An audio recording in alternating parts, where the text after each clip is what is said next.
Seorang wanita cantik yang tidak menyangka telah ditipu oleh suaminya, bahkan sahabat baiknya. Dan kehidupan memberikan kesempatan untuk memperbaiki nasib naasnya dan bertemu dengan orang yang tepat.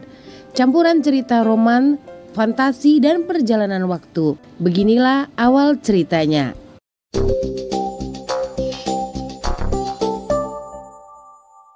Halo, apa kabar teman-teman semua? Semoga semua dalam keadaan baik-baik saja ya.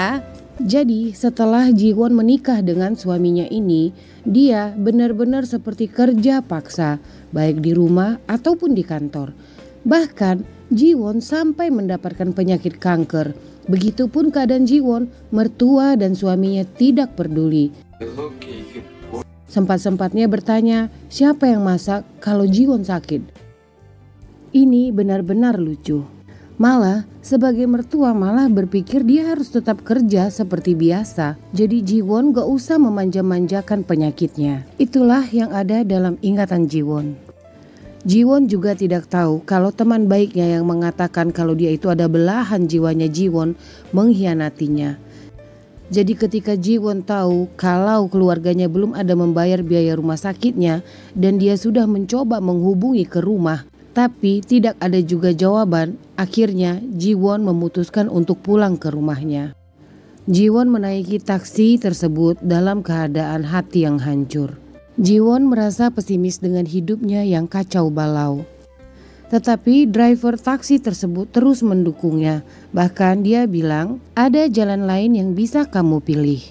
Dan kamu tidak tahu pasti apa yang akan terjadi. Dengan semangat yang biasa-biasa saja, Jiwon tetap mengikuti kemana supir taksi ini membawa dia pergi. Jiwon tidak menyangka dengan pilihan jalan yang berbeda, ia dapat melihat banyak hal yang baik.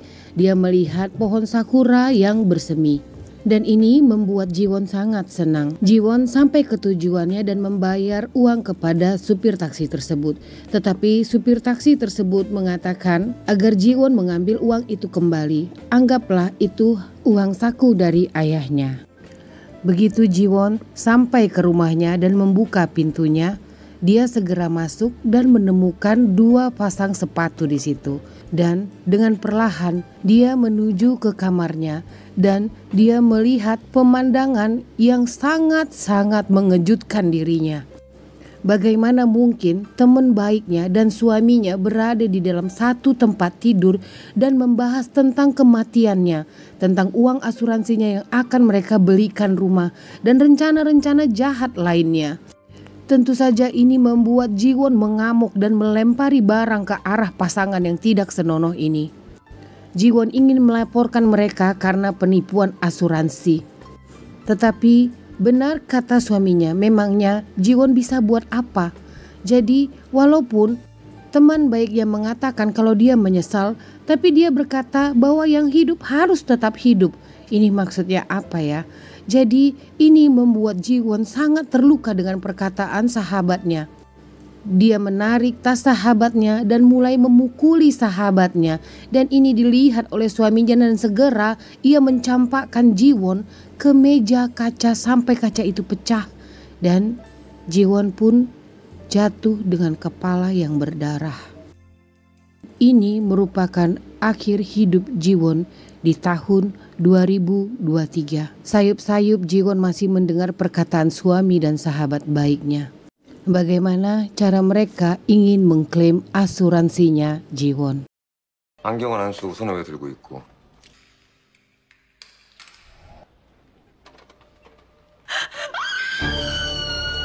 Jiwon berusaha untuk mengubah dirinya. Dia juga berpikir siapa kira-kira yang akan menjadi penggantinya sebagai pengantin. Dan dia berpikir di sini memang Sumin lah yang harus menjadi penggantinya. Di sini kita lihat kalau Yoo Ji Hyuk yang merupakan atasan dari Jiwon suka mencuri-curi pandang kepada Jiwon, tetapi dengan tatapan yang aneh. Sedangkan di lift ini, manajernya Jiwon suka marah-marah terus sama si Jiwon hanya gara-gara kopi. Dan tak sengaja juga Pak Yoo Ji Hyuk langsung memukul lift. Dan begitu lift berhenti, dia mengajak Jiwon untuk pergi ke atas atap. Dia ingin agar Jiwon dapat menikmati minumannya dengan tenang. Jiwon merasa nyaman dengan Pak Yu dan dia banyak bercerita kepada Pak Yu. Bahkan dia bercerita tentang ayahnya yang suka menggambar bentuk hati di uang. Dan ia berkata bahwa ia akan mengubah hidupnya, dia tidak mau hidup yang sedih lagi. Ketika Pak Yu mau mengajak Jiwon, tiba-tiba datang temannya Sumin bilang kalau dia sudah ada janji sama Sumin. Lalu Pak Yu pun pergi meninggalkan mereka berdua. Selang itu juga Pak Yu rupanya kembali ke kantornya. Dia mengecek karyawan. Dia mencari nama Kang Jiwon dan ia tahu bahwa Kang Jiwon itu sekolah di SMA Taiha. Ia menelpon restoran di mana reuni SMA Taiha akan kumpul. Rupanya itu juga restoran yang dijanjikan Sumin juga untuk mereka makan berdua dengan Jiwon. Dan tidak berapa lama Jiwon masuk ke ruangan Pak Yu dan ia memberikan obat perdana ke Pak Yu. Tapi Pak Yu juga memberikannya setengah kepada Jiwon agar Jiwon juga memakainya. Tidak berapa lama Pak Minhwa mengajak Jiwon untuk bertemu di gudang. Minhwa bertanya apakah ada yang diinginkan Pak Yu dari Jiwon. Jiwon sampaikan bahwa Pak Yu hanya meminta perban, lalu ia mengutuk-ngutuk Pak Yu. Di sini Jiwon menggunakan kesempatan untuk mencoba putus dengan Minhwa, tetapi itu hanya untuk percobaan saja karena ia tahu nih Minhwa ini kasar.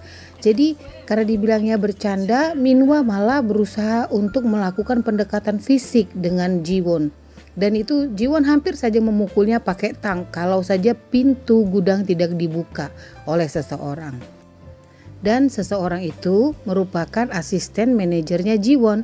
Di sini dia juga mengatakan bahwa tidak baik melakukan hubungan fisik dengan orang yang tidak kamu suka. Itu akan menjadi penyesalan. Waktunya makan siang, Sumin mengajak Jiwon untuk makan. Dan Jiwon mengatakan dia ingin memakan sesuatu yang berbeda. Dan ini membuat Sumin kesal. Jiwon mengerti caranya Sumin jika kesal.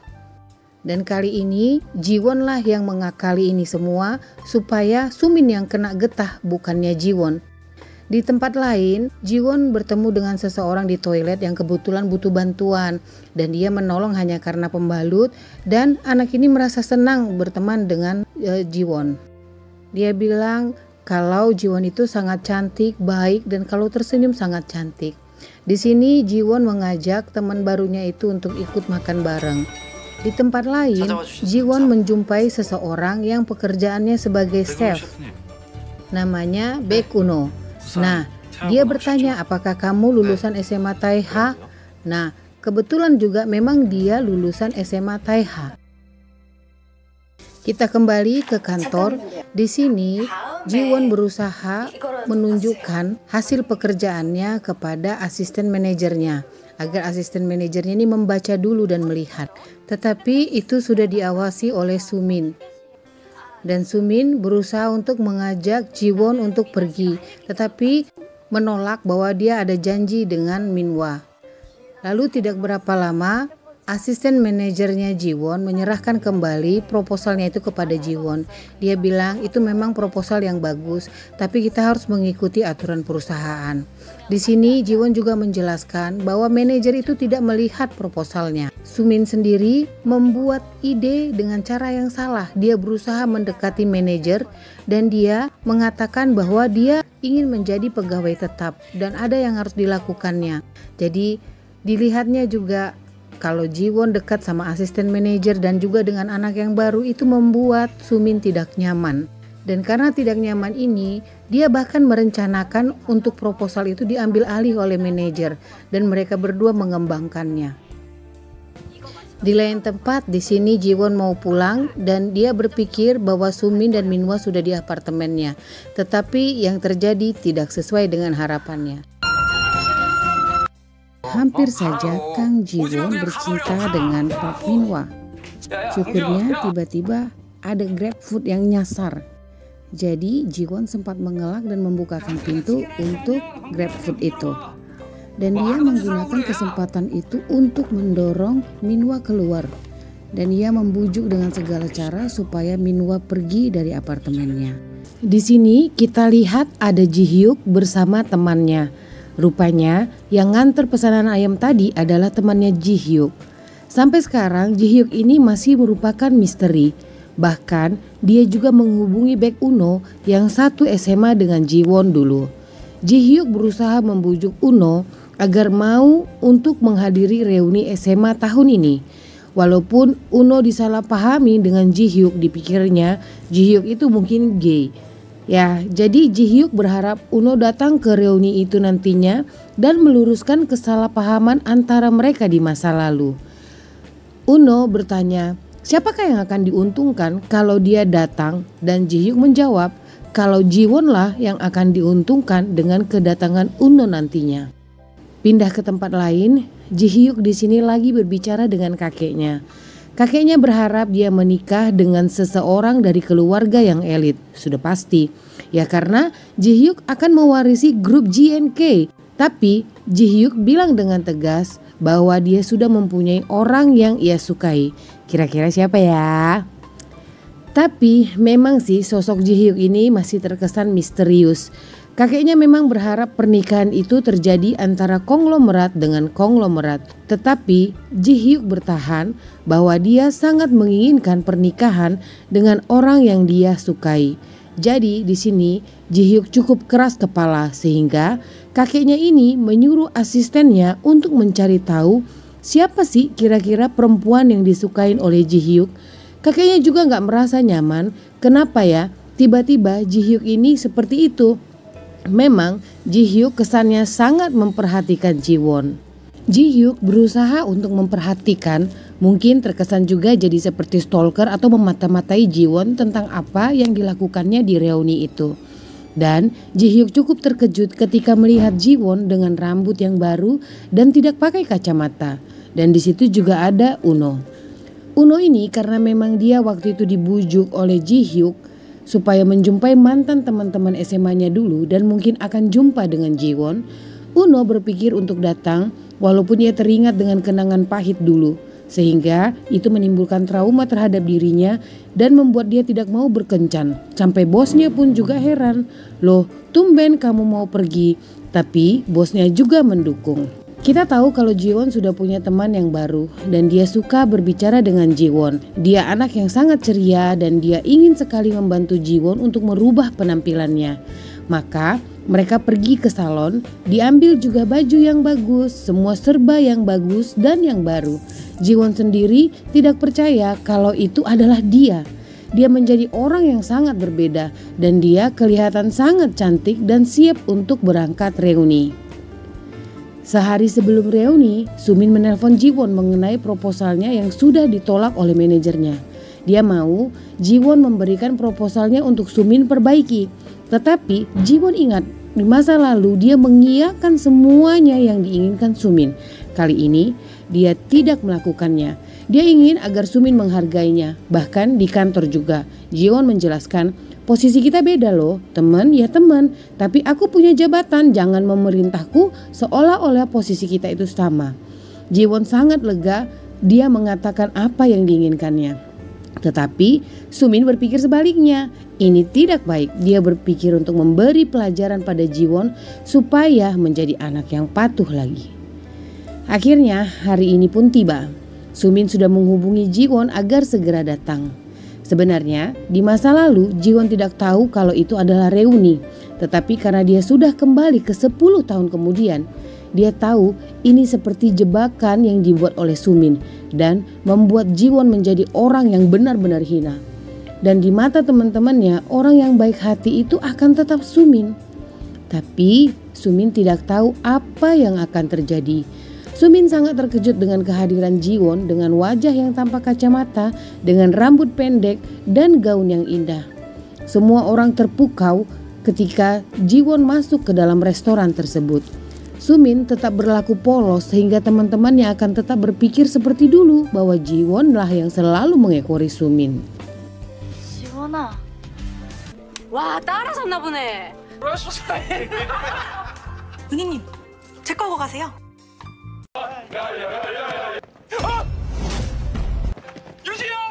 Di situ pertama kali Ji Hyuk bertemu dengan Ji Won. Ji Won di situ dalam keadaan mabuk dan dia tidak tahu apa yang dicelotehkannya. Bahkan saat dia berceloteh-celoteh tanpa arah, dan di sana Ji Hyuk ketika tahu bisa saja ini perempuan diisengin oleh laki-laki yang gak dikenal, maka Ji Hyuk menemani Ji Won sambil berdiri di situ. Ji Won bercerita tentang ayahnya yang sudah meninggal pada bulan Maret yang lalu. Udah gitu, dia gak punya teman dan dia baru putus dengan pacarnya. Dia juga tidak tahu kalau dia bercerita kepada siapa. Dan Ji Hyuk sendiri juga merasa mereka berdua tidak tahu nama masing-masing. Jadi Ji Hyuk menemani Ji Won, bahkan dia juga rela ketika bahunya digigit oleh Ji Won. Karena Ji Won dalam keadaan mabuk. Ji Won dia melihat siapa laki-laki ini. Kepikiran nih, mungkin saja ini laki-laki yang tua.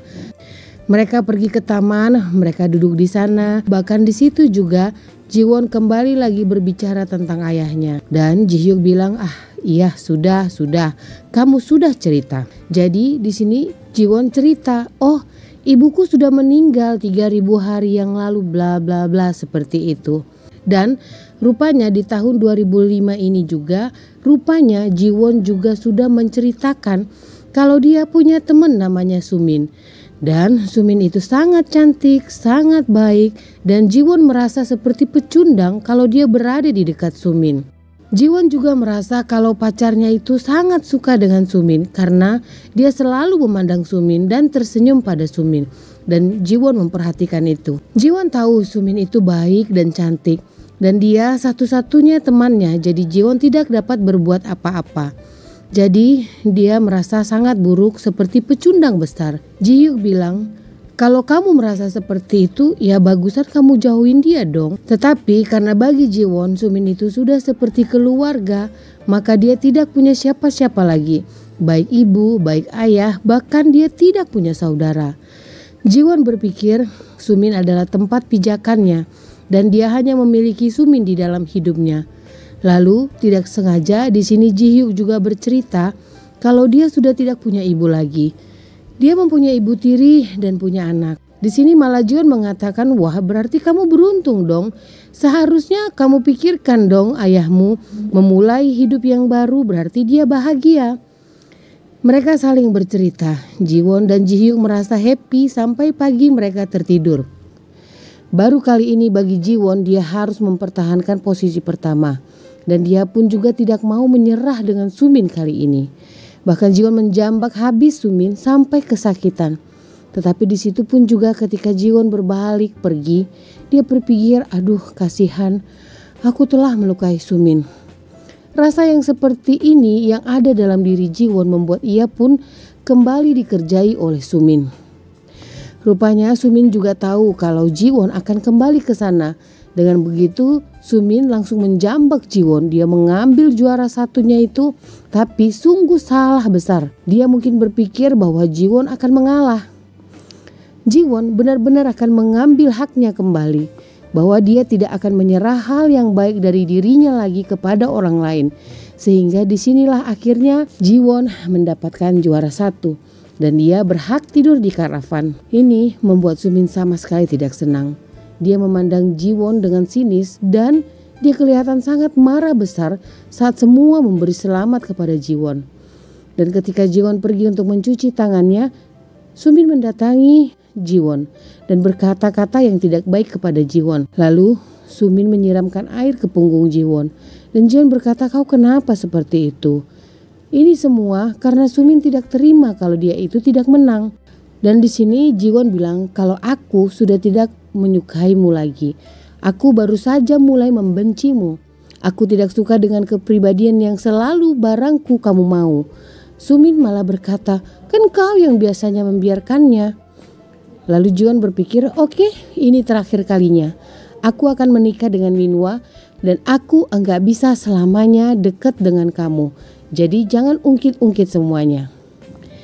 Kita tahu sepertinya Ji Won memang berencana agar tetap melanjutkan rencananya sampai ke pertunangan. Walaupun dia tidak merasa senang, tapi ini demi kebaikannya sendiri. Sedangkan Sumin, dia benar-benar semakin positif untuk mendekati Minhwa. Dan Minhwa pun terpancing baik oleh kecantikan Sumin, baik juga dengan caranya Sumin. Minhwa terpancing dan akhirnya mereka berbicara berdua yang akhirnya seperti yang Jiwon harapkan juga.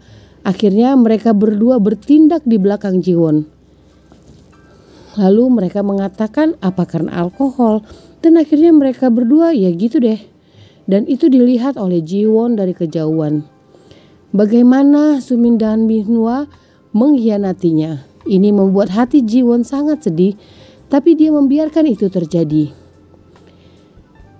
Ia ingin melihat bagaimana reaksi Minhwa, tetapi Minhwa pun gayanya kayak polos-polos seperti itu. Minhwa seperti pura-pura tidak tahu apa-apa. Dan itu pun dilihat dari kejauhan oleh Sumin.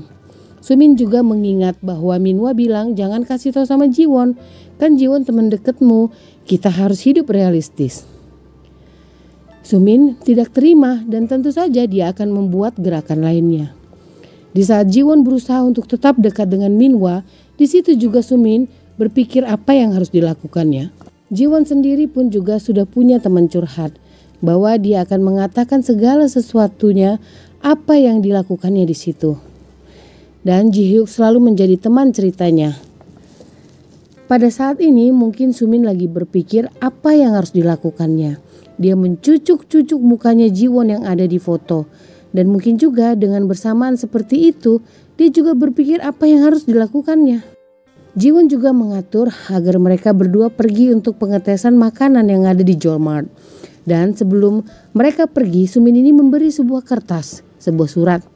Dia memberitahukan di situ kepada Jiwon kalau dia minta maaf atas semua yang dilakukannya.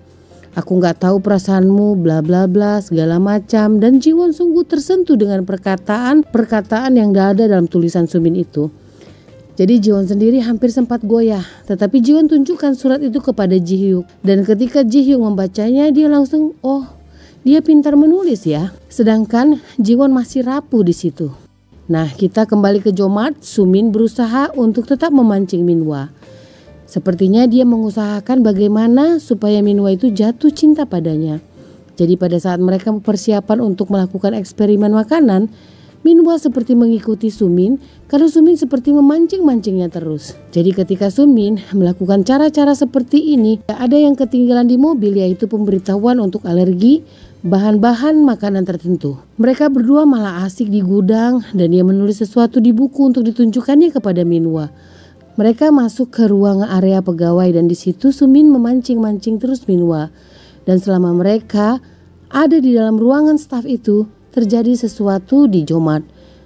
Bahwa ada yang terkena alergi dan tidak ada penanda alergi di situ karena penandanya ketinggalan.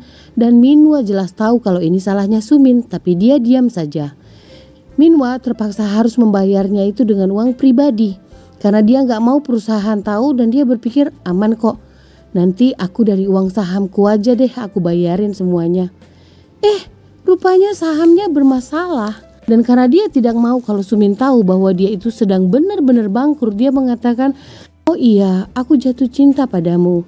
Tapi aku harus memiliki Jiwon. Selamat tinggal. Ini gaya Sumin pun seolah-olah, oh iya gak apa-apa aku gak akan kasih tahu.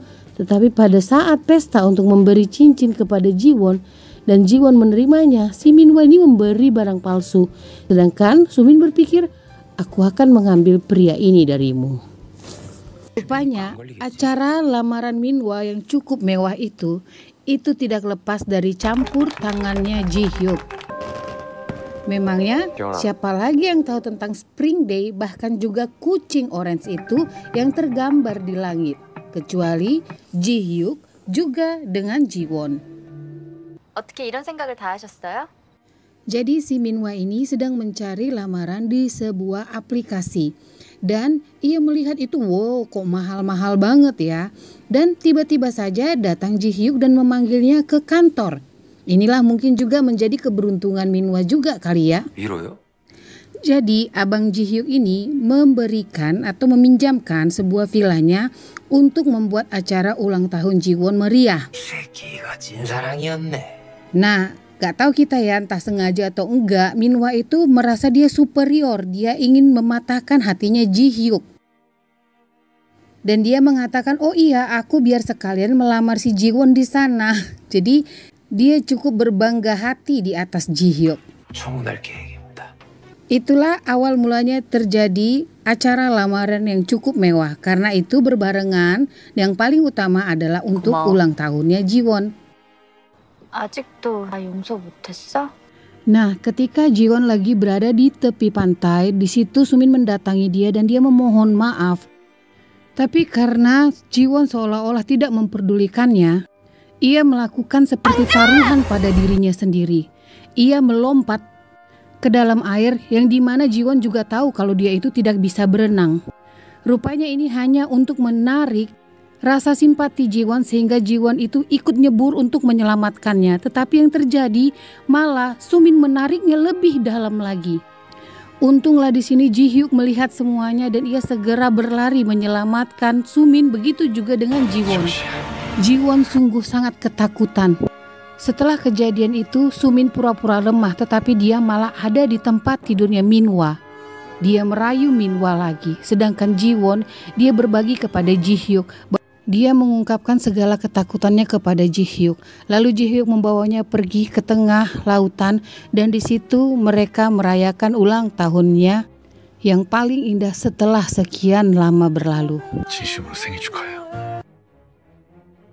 Minhwa bercerita kepada Sumin kalau ibunya mengikuti kelas masak di pusat kebudayaan. Dan Sumin mendatangi Jiwon untuk memberi kado sekaligus mengucapkan minta maaf dan dia juga menyelipkan di situ kartu undangan masak. Sumin jelas mempunyai maksud dan tujuan di balik itu semua. Jiwon mengambil umpan dari Sumin dengan elegan. Dia jelas ikut kelas masak itu, dia jumpa juga dengan calon mertuanya. Dia sengaja menunjukkan bahwa dia tidak bisa masak. Sehingga Sumin mempunyai nilai lebih di mata calon mertuanya. Lah memang benar sebenarnya Jiwon memang tidak bisa masak. Tapi di masa depan kan mertuanya ngajarin dia. Akhirnya dia memang jadi pintar masak. Ibunya Sumin jelas-jelas tidak menyukai wanita yang ada di depannya. Sedangkan dari Sumin sendiri, dia tidak menyangka kalau Jiwon bisa masak seperti itu. Selepas Jiwon mengikuti pelajaran memasak itu, dia mengajak Sumin untuk berbelanja untuk kebutuhan menjumpai calon mertua. Bahkan dia juga ingin memberikan sesuatu dengan mertua. 같이 쇼핑할래? 너무 마음에 들어. Jadi ketika mereka siap belanja dan mereka duduk di sebuah kafe, tiba-tiba Uno nelpon dan itu dilihat oleh Minhwa. 자기 친구 중에 그 레스토랑 한다는 동창 아니야? Ketika Minhwa melihat 여보세요? telepon itu dari siapa, dia langsung merebut telepon itu dari Jiwon. Dan dia mengatakan, halo ini aku pacarnya Jiwon dan kami akan mengadakan pernikahan, boleh nggak kalau di tempatmu? Dan dia bahkan meminta diskon yang khusus karena kan si Jiwon ini kan temennya. 뭐 하는 거야? Di situ rupanya Uno itu sedang bersama teman-teman mantan SMA-nya, khususnya dia sama orang HYJCS yang pernah ditipu oleh Sumin mentah-mentah sehingga mereka ngebully terus Jiwon. Di tempat yang berbeda, di situ Ji-hyuk sedang mengunjungi kakeknya yang kurang sehat.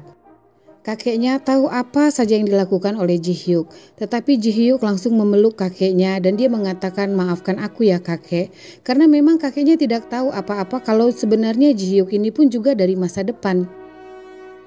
Nah, pada saat di hari H, Sumin mendatangi rumahnya Minhwa saat Minhwa dan keluarga lagi bersiap-siap mau berangkat. Sumin tahu kalau Minhwa akan mengadakan pertemuan keluarga dan dia sengaja untuk berada di sana. Kita udah tahu lah maksudnya apa gitu kan. Ketika Minhwa sampai di restoran itu dia pikir dia terlambat. Rupanya Kang Jiwon belum datang dan ia segera menelpon Jiwon dan mengatakan kau di mana karena orang tuaku akan datang sebentar lagi.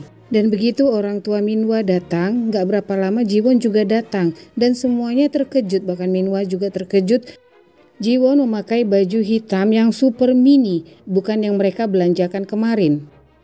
Dan ibu Minhwa lumayan terkejut karena perempuan yang dijumpainya saat ini adalah orang yang ikut kelas memasak bersamanya kemarin. Ya tapi karena sudah sampai ke situ gak mungkin kan disia-siakan, akhirnya mereka duduk dan mereka mulai berbicara. Di situ ibunya Minwa memberi pengharapan kepada Jiwon. Ibunya akan mengajari Jiwon segala hal yang ia butuhkan sebagai seorang menantu, bahkan juga soal melahirkan cucu. Dan dari segala keinginannya itu, dia juga meminta si Jiwon tetap kerja. Nah, di sini si Jiwon merasa keberatan. Loh, kalau untuk mengikuti semua keinginanmu, aku nggak mungkin kerja dong. Aku kan jadinya repot.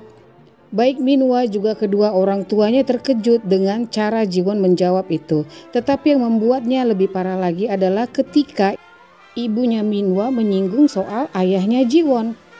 Yang dari tadinya si Jiwon mau memanggil ibu, jadinya dia memanggil bibi.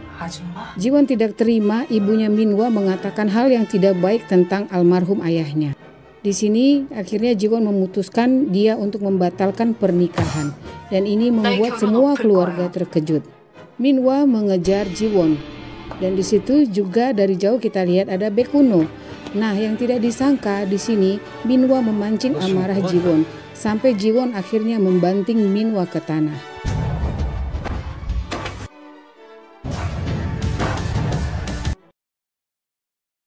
Setelah apa yang dilakukan Jiwon itu di acara pertemuan tersebut, Minwa sangat marah dan ibunya juga menyesali dia atas pilihannya. Ia bergegas mencari Jiwon ke apartemennya. Nah, di sini Minwa tidak tahu kalau Jiwon itu sudah pindah. Jadi, dia hanya menemukan seorang laki-laki yang besar yang lagi berolahraga. Nah, kakak Jiwon ini rupanya pindah di gedung yang sama di mana Ji-hyuk tinggal. Jadi Ji-hyuk datang nih sama Huiyeon. Mereka datang untuk membantu Jiwon dengan mengatur barang-barang pindahannya. Pada pagi harinya nih, di kantor Minwa dengan niat ingin bersikap kasar ke Jiwon malah menerima 3 tamparan yang keras dari Jiwon.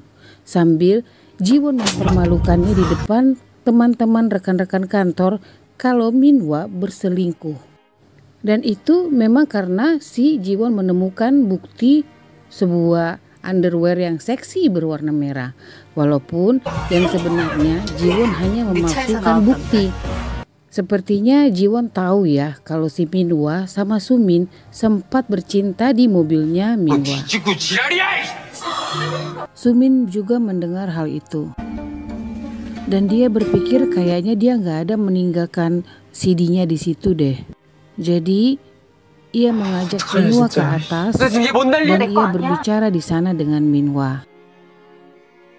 Tetapi perkataan Minwa cukup kasar bagi Sumin sehingga Sumin juga terkejut kenapa Minwa sampai berkata seperti itu dan itu merendahkan Sumin. Nah, pertengkaran mereka ini didengar oleh Pak Kim dan Pak Kim ini adalah orang yang naksir banget sama Sumin. Jadi dia marah dan dia menyerang Minwa. Akhirnya dilerai oleh staf-staf yang tiba-tiba jadi rame datang ke atap. Dan gara-gara hal inilah akhirnya semua tahu kalau Sumin lah selingkuhannya Minwa. Jadi semua orang bergunjing tentang mereka. Nah, Jiwon dan timnya mengadakan rapat untuk hasil evaluasi terhadap produk makanan mereka yang telah mereka buat standnya di Jomart. Tetapi mereka menemukan hal ini tidak terlihat bagus. Maka mereka bertanya siapa ini yang mengerjakan marketing ini di sana. Rupanya yang mengerjakan ini adalah utusan yang diutus mereka adalah si Minwa dan si Sumin. Akhirnya diketahui bahwa ada insiden yang ditangani secara pribadi oleh Minwa, yaitu insiden yang alergen kemarin itu. Jadi di situ dipertanyakan, loh kok bisa ini terjadi tapi nggak dilapor, dan itu yang menjadi pelanggaran bagi Minwa. Jadi hal ini menjadi penilaian bagi SDM juga, baik bagi Minwa begitu juga dengan Sumin.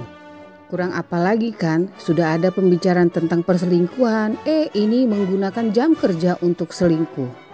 Jadinya si Minwa diminta untuk dimutasikan di bagian lain. Dan untuk Sumin sendiri, dia harus meninggalkan perusahaan. Nah, ini membuat Sumin merasa sangat tidak senang. Dia sangat ketakutan. Lalu dia mencoba menelpon Jiwon berkali-kali, tetapi Jiwon tidak mengangkatnya. Lalu Sumin menulis sesuatu di bukunya. Yang rupanya akhirnya kita ketahui bahwa dia membuat tulisan atas nama Jiwon untuk melakukan pembelaan terhadap dirinya yang jelas memang bersalah. 강대리님.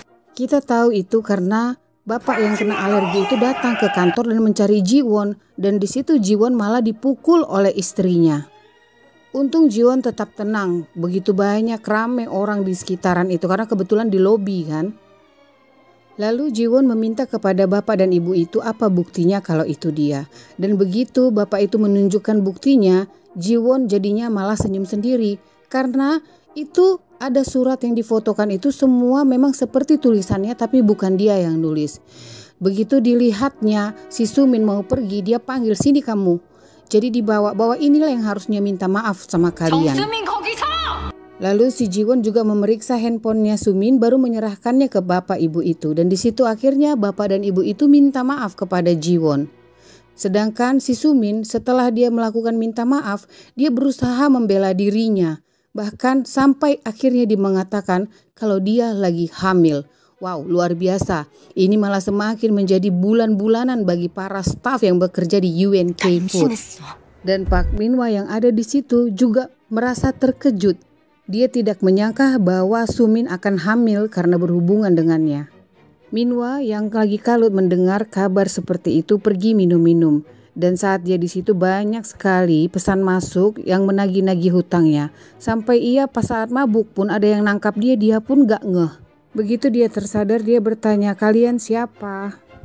Rupanya penyekapan ini adalah aksi yang dibuat oleh Ji Hyuk. Dia meminta tolong pada teman-temannya agar menyekap Minhwa dan mencari tahu tentang pinjaman-pinjaman yang ia punya saat ini. Dan ketika ia dibebaskan, ia langsung pulang ke rumah dan memohon-mohon ibunya agar membelikan rumah baginya sekarang, jangan tunggu nikah. Lalu ibunya minta ya tunggu ada anak dulu, tunggu ada cucu dulu, baru aku bisa membelikan rumah samamu. Di situ juga dia menemukan Sumin sedang meringkuk. Dan dia bingung harus berbuat apa kepada Sumin. Ya lalu di sini terpikirkan oleh Minhwa dong. Nah Sumin kan udah hamil, jadi dia punya peluang untuk memiliki rumah yang dibelikan oleh ibunya. Nah di lain tempat di waktu yang berbeda, kakeknya Ji Hyuk menerima laporan dari SDM UNK Foods. Di situ kakeknya tahu bahwa Kang Jiwon sebenarnya tidak bermasalah terhadap kasus yang terjadi.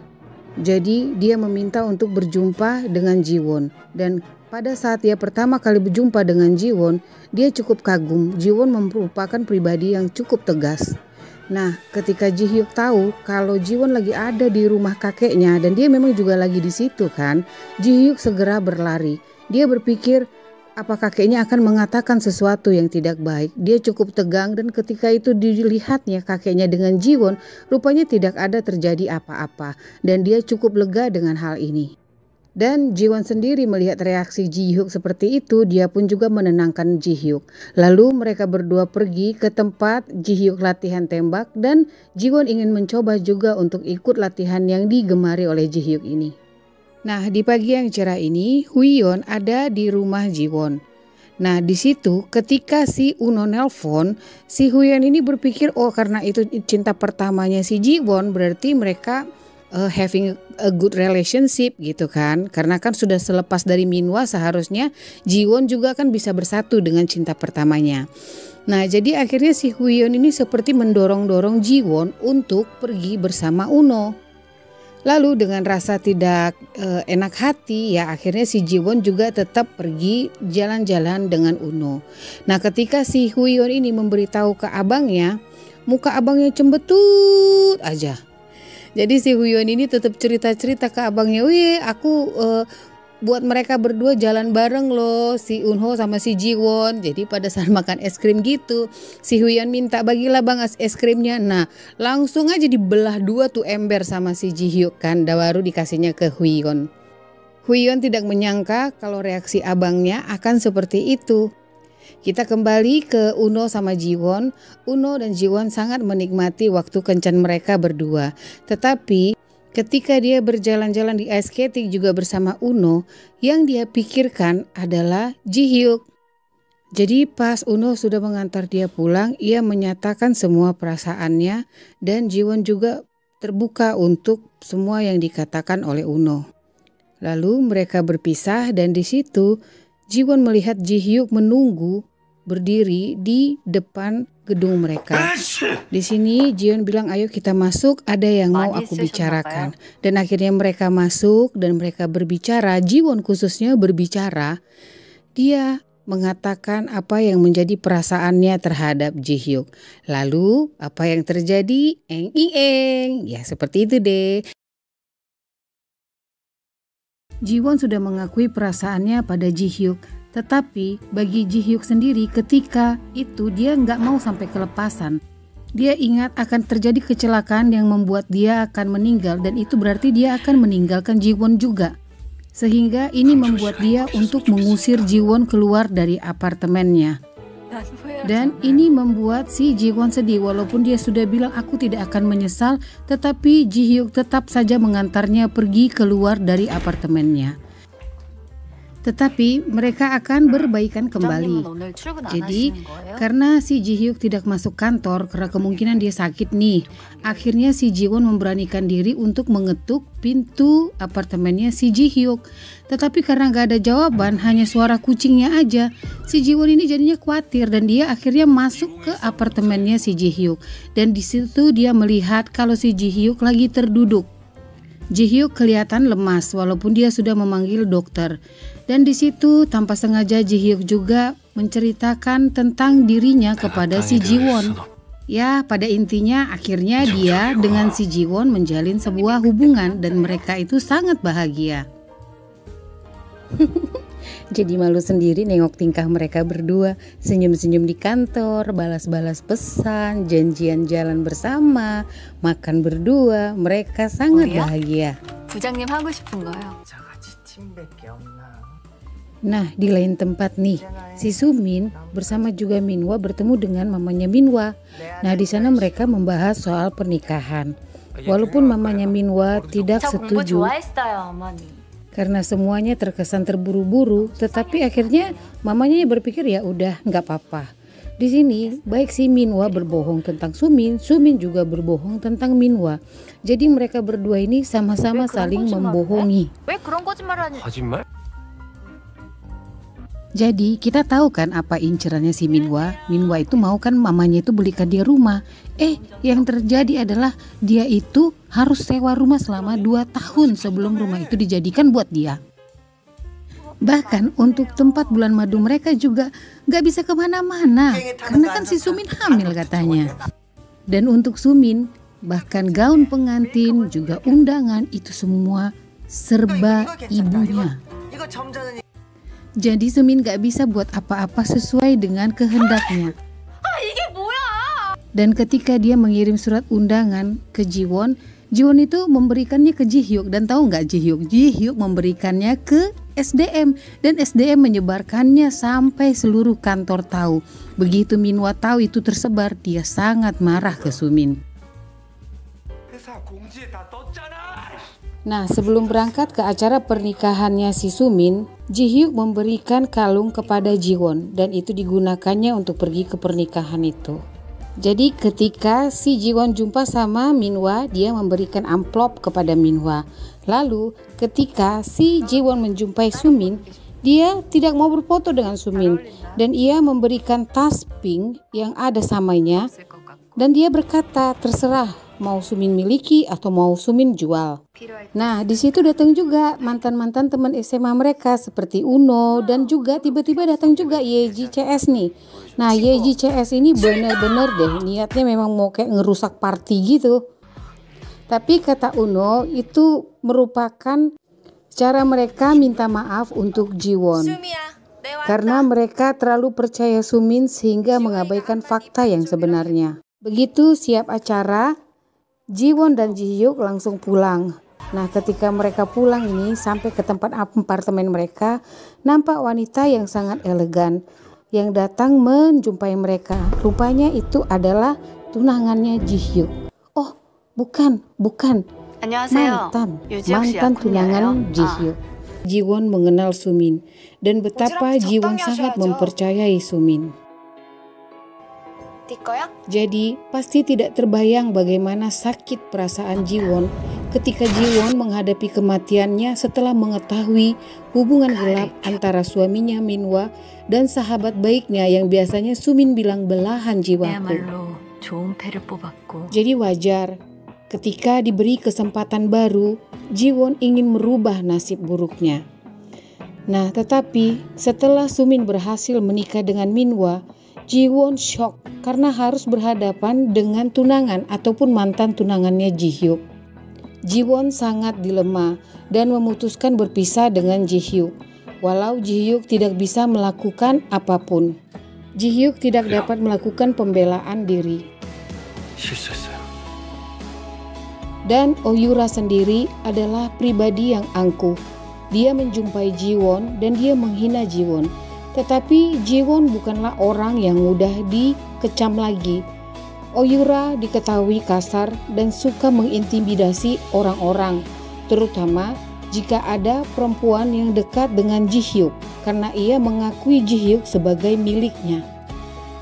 Nah, di suatu hari, entah bagaimana ibunya Jiwon menghubungi Jiwon dan Jiwon pun juga menyambutnya dengan hangat. Jiwon pun terkesan tidak mencurigai apapun tentang ibunya.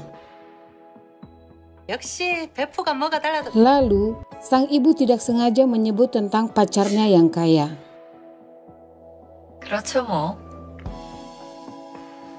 Di situ Jiwon hanya tertawa saja karena dia memang sudah tahu ibunya pasti mempunyai maksud dan tujuan untuk datang menjumpai dia. Di situ Jiwon segera mengeluarkan segala unek-uneknya dan juga membuat batasan terhadap ibunya tersebut.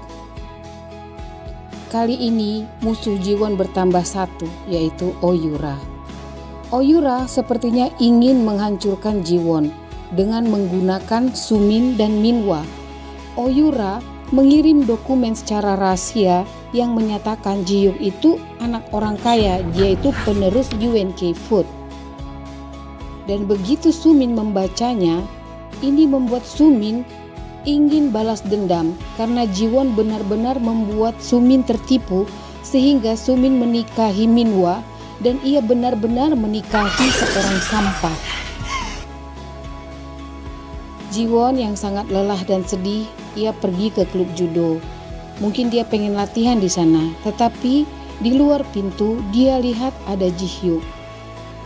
Dia memandang Ji-hyuk dengan matanya yang berkaca-kaca.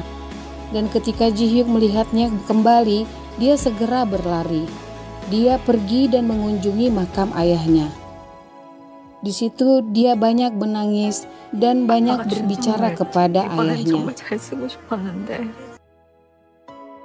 Nah, sepulang dari tempat makam ayahnya, ada sebuah mobil hitam yang mengikutinya dari belakang. Dia tidak tahu kalau itu adalah Ji-hyuk. Dia baru mengetahuinya itu ketika ada mobil yang ingin menabrak Jiwon. Dan Jiwon yang terpana dan terkejut, tiba-tiba ada mobil yang menyalip dia ke depan. Dan ketika ia menyadari itu ada Ji-hyuk di dalamnya. Jadi Ji-hyuk lah yang kena tabrak oleh truk tersebut. Ini benar-benar membuat Jiwon sangat syok. Ji-hyuk dilarikan ke rumah sakit. Lalu kita kilas balik ke 6 hari sebelum kejadian kecelakaan tersebut. Yura datang menghampiri Minhwa dan mengatakan kalau Jiwon merebut tunangannya, yaitu si Ji-hyuk. Di sini Yura memprovokasi Minhwa sampai Minhwa mau bekerja sama dengan Yura. Yura menawarkan sejumlah besar uang kepada Minhwa untuk membunuh Jiwon. Bahkan Yura tahu rahasia yang disimpan Sumin, yaitu bahwa sebenarnya Jiwon dan Sumin itu bisa dibilang saudara. Nah, dan Minhwa sendiri memprovokasi dan mengawasi Jiwon sampai ia menyadari temannya Ji-hyuk yang muncul di depan Jiwon itu telah beberapa kali muncul juga dalam penyamaran di depan Minhwa. Minhwa akhirnya tahu kalau dia itu dikerjai. Jadi ya memang akhirnya si Minwa ini kena provokasi dong sama Yura. Jadi baik Sumin dan Minwa tahu kalau Jiwon ini punya 80 miliar dan itu uang dari Ji Hyuk dalam bentuk warisan. Padahal Jiwonnya aja belum tahu loh. Dan mereka berpikir mau merebut uang itu, aset itu jika Jiwon mati nanti. 강지원 진짜 어나더 클래스 아니냐? Yura memang gak tanggung-tanggung ya. Dia menggoda Minwa dan meminta Minwa membunuh Jiwon. Nah, Minwanya sendiri menyuruh Sumin untuk melakukan eksekusi tersebut melalui ayah kandungnya yang ternyata masih hidup dan tinggal bersama ibu kandungnya Jiwon. Mereka merencanakan membunuh Jiwon pada hari peringatan kematian ayahnya Jiwon. Karena kan Jiwon pasti akan pergi ke kuburan dan jadi mereka akan memulai dari sana. Semua ini hanya karena uang 80 M harta yang akan diwariskan ke Jiwon jika Jiwon mati. Maka akan diwariskan ke kerabatnya yang masih hidup yaitu ibunya. Dan bisa diambil alih oleh Minwa dan Sumin. Jadi gini, di hari hanya kecelakaan itu, rupanya yang mengikuti itu waktu itu bukan si Ji Hyuk melainkan temannya Ji Hyuk yang mengikuti Jiwon di pemakaman. Nah, karena bannya bocor, segera ia memberi kabar kepada Ji Hyuk yang mana saat itu Ji Hyuk sampai ke lokasi Jiwon dan mobilnya lah yang ditabrak. Dan pengemudi truk itu adalah ayahnya Sumin. Di sepanjang perjalanan, Ji Hyuk mengirim pesan suara untuk Jiwon dengar. Dan Jiwon mendengar itu semua sambil menunggu Ji Hyuk pas dioperasi.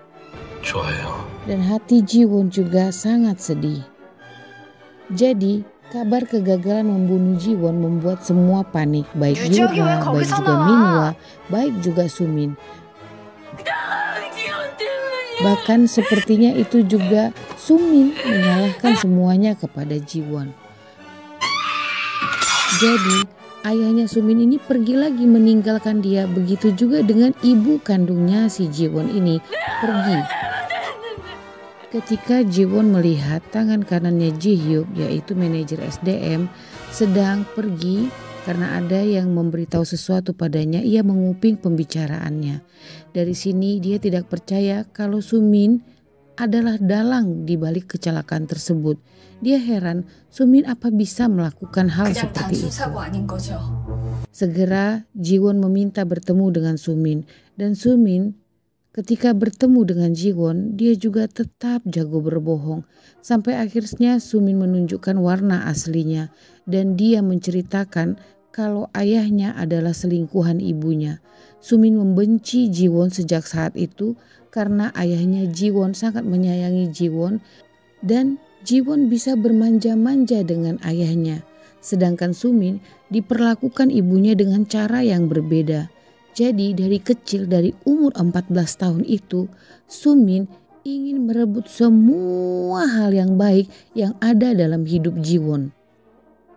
Nah, yang Sumin tidak tahu, Jiwon juga sebenarnya tahu hal itu. Dan Jiwon itu malah berpikir sebaliknya. Malah Jiwon itu selalu berusaha untuk menjaga perasaan Sumin dan berharap Sumin bahagia. Lihat ya, dua orang yang berbeda dengan cara pandangan yang berbeda. Jadi Jiwon menemani Ji Hyuk di rumah sakit. Jiwon berbicara dengan Ji Hyuk. Dan Jiwon menunggu kapan kira-kira Ji Hyuk ini bisa sadar dari komanya, terbangun. Jiwon sangat ingin berbicara dengan Ji Hyuk. Dan sampai akhirnya Ji Hyuk bangun dan mengatakan kepada Jiwon, "Aku mencintaimu." Cuit.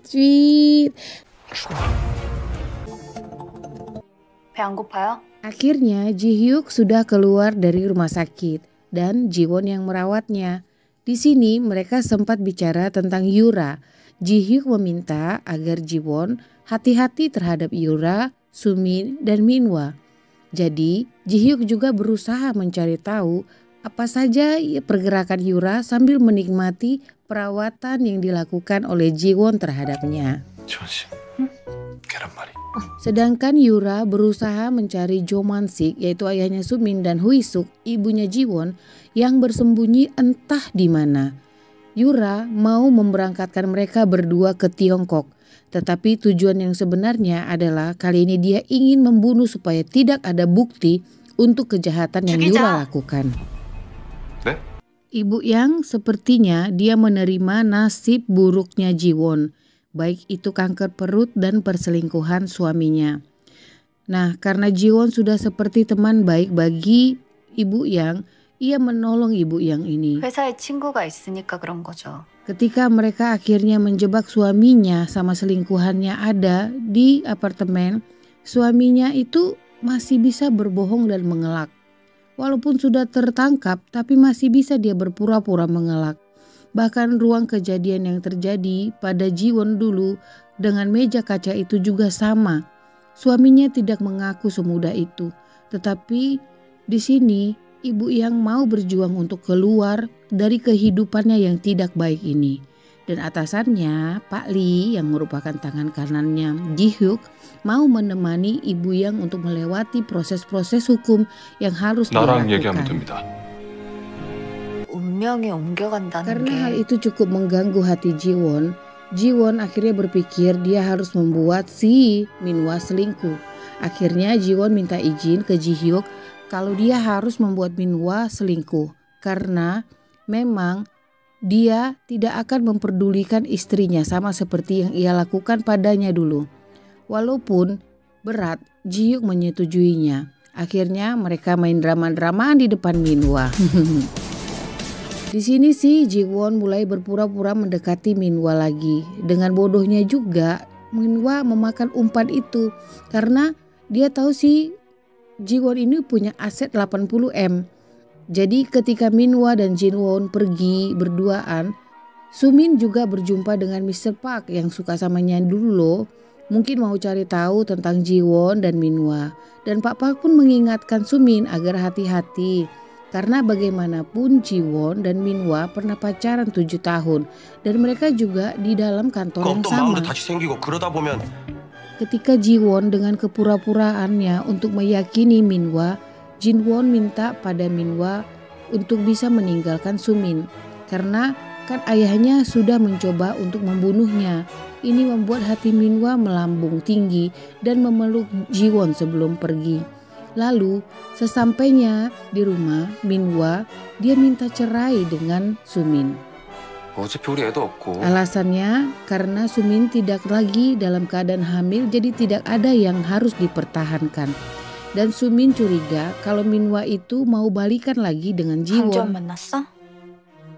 Di lain tempat, si Yura ini juga ingin mengacaukan Uno juga. Dia beli restoran tempat Uno kerja dan dia minta Uno kerjasama dengannya. Tetapi Uno menolak kerjasama dengan Yura. Dan ketika galau itu dia menghubungi Huion karena ia merasa Huion mampu menghiburnya.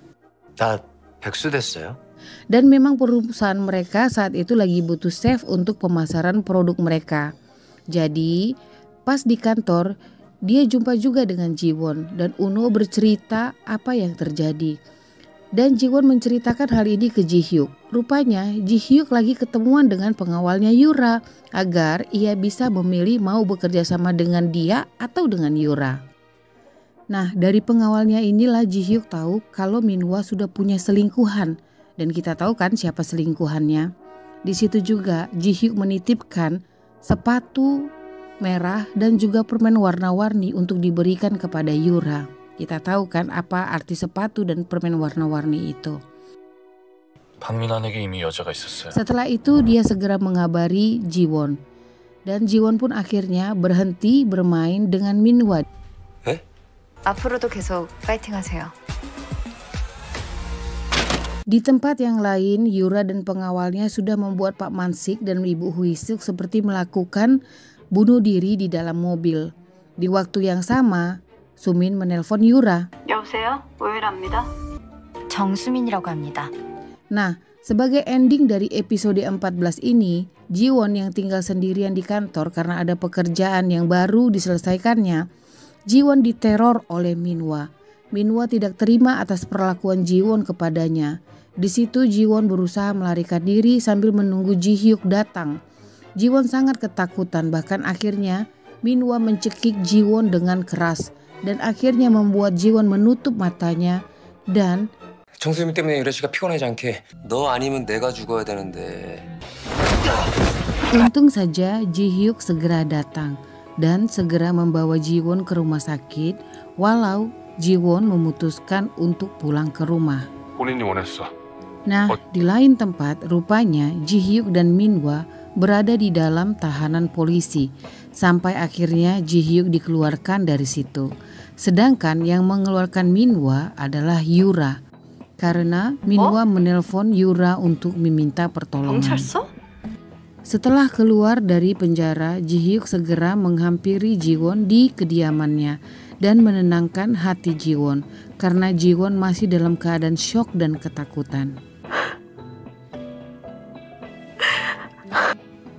Lalu di situ Sumin menjumpai Yura dan sepertinya menggunakan bukti yang ada padanya untuk memeras Yura. 한국새우 새끼들한테는 독이 있나?